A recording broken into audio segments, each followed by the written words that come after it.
Good evening and welcome to the Channel Studios here in London with your international news around the world in 5. Kazakhstan's authoritarian leader says he has ordered security forces to fire without warning amid a violent crackdown on anti-government protests. President Kassym-Jomart Tokayev also said 20,000 bandits had attacked the main city of Almaty, the epicenter of protests sparked by a fuel price hike. This was the sound of gunfire in the city overnight. The Interior Ministry says 26 armed criminals and 18 security officers had been killed so far in the unrest. Russian paratroopers have been deployed as part of a peacekeeping force. The General Secretary of the ex-Soviet alliance said it would number around 2,500 troops and could be strengthened if necessary. 2 arrests have been made after 10 bodies were found inside a car in the central Mexican state of Zacatecas. The discovery came after the vehicle was left outside a historic local state governor's office.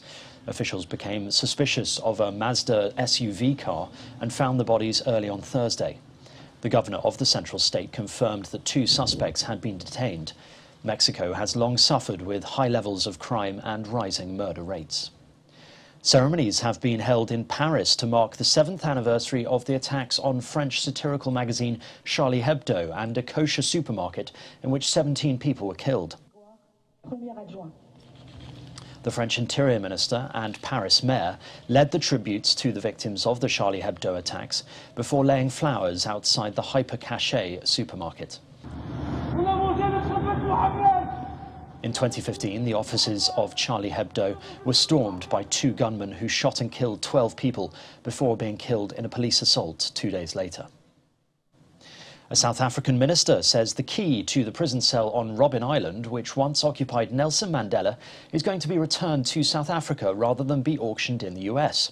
The auction had been due to take place in New York until South Africa's Culture Secretary objected, saying it belongs to the people of South Africa. Mandela spent 27 years in prison for campaigning to end white minority rule. 18 of those years were spent on Robben Island. The key was used by the jailer Christo Brand, who later became his friend and was planning to auction it off.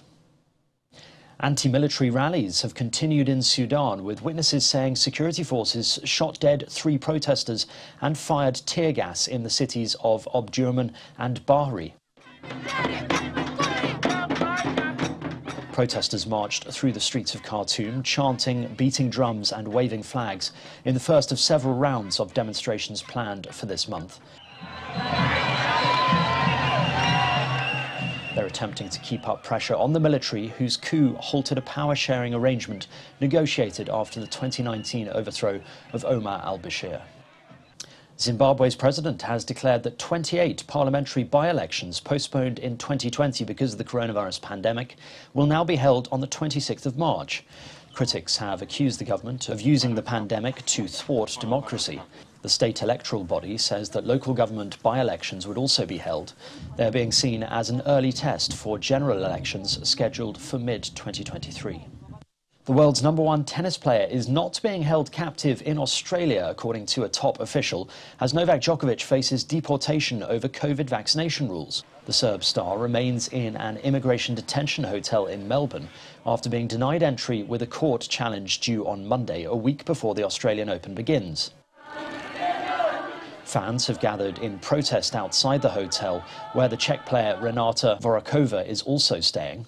The country's Home Affairs Minister made the comments after Djokovic's parents claimed he was being held against his will. He is free to leave at any time that he chooses to do so, and Border Force will actually facilitate that. And finally, a project called Mindful Smashing has been set up in the Netherlands, aimed at providing locked-down locals with ways of releasing anger and frustration. The project was started during the pandemic to help people release pent-up stress. Dutch bars, restaurants and most stores have been closed since mid-December. The owner says he has seen a big increase in COVID-related inquiries over the course of the pandemic. And that's your international news around the world in 5. Now back to the Channel Studios in Lagos.